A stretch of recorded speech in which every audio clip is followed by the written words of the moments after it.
Assalamualaikum warahmatullahi wabarakatuh. Kami jadi kebanyakan jalan untuk gabaya tu bina gini ke sambaradan negara alhamdulillah ega kebanyakan jalan untuk kena ujar ras kulit ti negara urun negara ujar kabat guru channel kena rustan subscribe gochura ma kena ti dabalama ma kena kanda kan like share gochura na channel abada sini jeda ega ujar ras ko makna dro barat no defano to kabat sini fejera ega defano ujar ras brango gafi heddu ke sani wan kan dei anis wan kana beku fudaga bu qabdan de waya de brango da murtese sini fejera ega defano ujar ras brango akuma nam hindu agahi gurra qabu guyya murasa dura banki biyya Ethiopia sira harawa baase je chalinis malida ma mitto isa galmi sufi sakata so kanammo kulkullesu wa marbadu fi hamma guyya kaleessatti seera isaa baasee jiru jechuudha. Kanas baankota biyya keessa jiran hundaa fi dhaabbileen faayinaansii kamuu hojiirra oolchuu akka qabanii fi maamiltoota isaa galmeessuu fi qulqulleessuu akka qabanidha jechuudha seerri inni baase.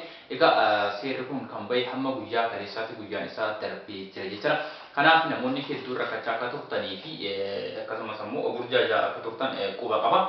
Kanaaf wal qabate egaa fi namoota hedduu ka'aa kan ture baankii abbaa baankii dhuunfaa kan immoo baankolee dhuunfaa qofamu baankii mootummaas dabalatee fi seerri kun kan hojiirra ooluu fi seera kana kan baase jettanii namoonni hedduun wal isin harkaa dhahaa turuu isaa quba qaba jechuudha. Egaa inni kanaaf deebiin isaa baankolee biyya keessa jiranii fi dhaabbileen faayinaansii kamuu seera kana hojiirra oolchuu akkasumas immoo maamiltoota isaa galmeessisuu fi sakatta'uu kan qulqulleessuu barbaadanii jechuudha. Kanaaf baankota hundaa fi dhaabbilee faayinaansii hundumaa kan ilaallatu jechuudha. Egaa guyyaan seerri kun bahe hamma guyyaa kaleessaa yookaan ammoo maarchi 11tti jechuudha guyyaan isaa darbee jiru. Kan ammoo amma gurraandhala 30tti seerri kun kan bahe. Egaa gurraandhalli 30 amma darbee gurraandhala 30 sun tana bitaates 4tti jechuudha hamma guyyaa har'aatti. Har'a sanbata duraa guyyaa har'aatti jechuudha bitootes 4tti seerri kun kan bahe. Egaa guyyaan isaa guyyaa dhumaati har'a. Kanaaf seerri kun maal ta'e kan jedhuu fi garamitti deeme kan jedhu isin biraan gahuudhaaf kan dhufe jechuudha.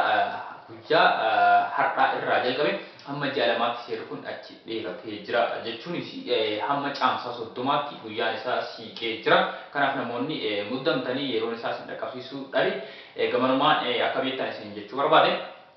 Egaa namoonni biyya keessa jirtan fi biyya alaa jirtan keessattuu yeroo kana namoonni keenya yookaan manni keenya parsantii 80 hamma 90 akkaawuntii yookaan immoo buukii baafateeti kan qarshii isaa kan qabeenya isaa irra kaa'atu gama kanatti fayyadamaa kan jiru jechuudha. Kanaaf namoonni biyya ormaa jirtanii akkaawuntii baafattanii biyya keessatti yookaan maatii keessan haa ta'u nama firaa biraatti dhiifattanii egaa isin biyya biraa jirtanii seera kana akkamitti yookaan immoo ulaagaa kana akkamitti guutuu dandeenya jettanii rakkachaa kan turtanii fi wanta tokko qabadee isin dhufee jiranis maalidha? Seera kana yookaan ammoo ulaagaa kana guutuudhaaf gara baankii isinitti dhiyootti yeroo deemtan namoonni biyya keessa jirtan jechuudha. Waraqaa eenyummaa kan haarawame qabattanii kan deemtan jechuudha. Namoonni biyya hin jirre ammoo paaspoortii keessan suuraa isaa bilbilaan kaaftanii paaspoortiin jira jechuudha. Gara jalqabaa irra suuraa bilbila keessaniin kaaftanii biyya keessatti ergitanii nama akkaawuntiin keessan bira jirutti erguu ni dandeettan jechuudha. Egaa akkuma isiniin jedhetti paaspoortii keessan akka waraqaa eenyummaatti tajaajila waan ta'eef paaspoortii keessan bilbilaan irraa kaaftaniiti nama akkaawuntiin keessan bira jirutti ergitanii dhaqee ulaagaa jiru isinii guutuu ni danda'a jechuudha. Isaan karaa seeraan alaatiin biyya ormaa keessa jirtan yookaan ammoo paaspoortiin keessan isin jalaa badee mana xalabaa irraa baataniitiin yookaan mana kontiraataa irraa baatanii raasaa irra namoonni jirtanii paaspoortii harkaa qabaachuu dhabuu dandeetta waan ta'eef isaan kunneen wanti isin gochuu qabdan dhiifama.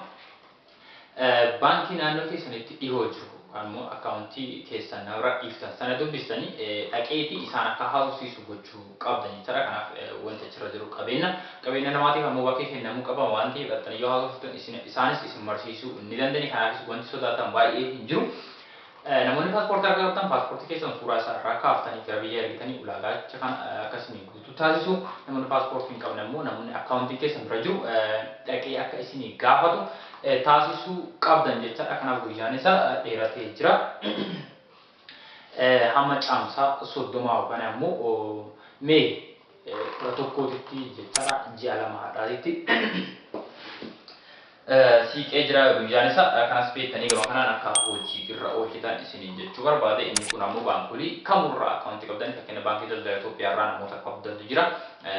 baankota maqaa Oromiyaatiin hundeeffaman kanneen irraa fi baankota kaawwan irraas namoonni qabdani hundi isaaniiyyuu seerri kun ni ilaallata waan ta'eef isaanis yeroo kana akkuma jalqaba isin jedhetti namoonni keenya yookaan uummanni keenya baay'een isaa karaa akkaawuntiitiin qabeenya isaa kan sosochoosu jecha maamiltoonni baay'achuu irraa kan ka'e yeroo jedhame kanatti xumuruu waan hin dandeenyeef guyyaa isaa dheeressanii jiran isinis guyyaa kanatti fayyadamtanii hojii irra oolchuu qabdan namoonni achi asitti ji'a lamaa kana asitti gara biyyaa galtan yookaan immoo gara biyyaa galuudhaaf ulaagaa jiru xumurattanii jirtanii ofii keessanis galtanii haaromsisuu yookaan immoo galmeessisuu ni dandeettan jechaadha isaanan biyyi yookaan dheeraa turuu yookaan immoo ji'a lamaa ol osoo gara biyyaa hin galin turuu barbaadan ammoo akkaataan ammas hin jedhe kanaan dhattanii maatii keessanitti yookaan immoo nama akkaawuntii keessan bira jirutti bilbiltanii gaafachuu akkasanii gaafatan taasisuu fi paaspoortii keessan suuraa isaa kaaftanii ergitanii akkasanii guutuu taasisuu qabdan jechaadha. Egaa odeeffannoo kanarratti waan isin hin galle yoo qabaattan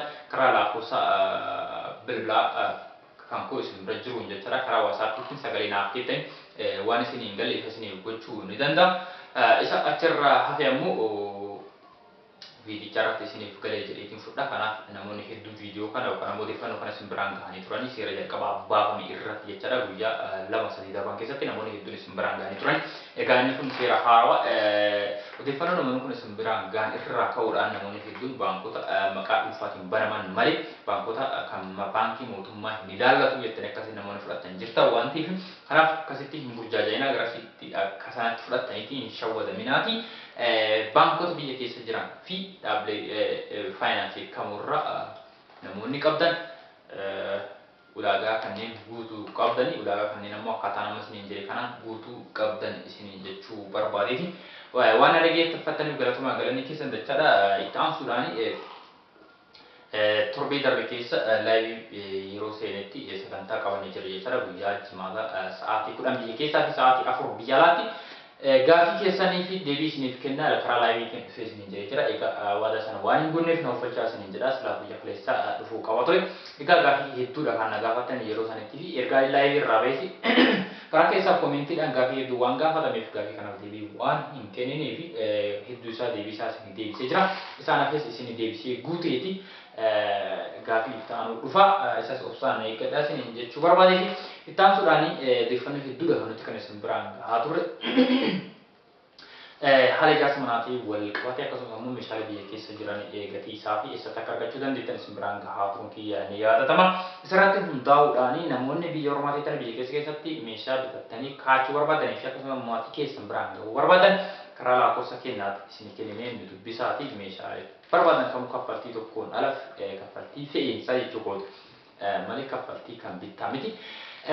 Qarshii bittaa qofa kaffaltanii gatii fe'iinsaa bilisaatiin maatii keessan biraan isin gahuu ni dandeenya. Waan hordoftanii galatooma galanni keessan dachaadha. Amma sararri quraan namoonni yeroo jalqabateef yeroo turtan kanaan sabskiraayib gochuudhaan maatii keenyatti dabalama.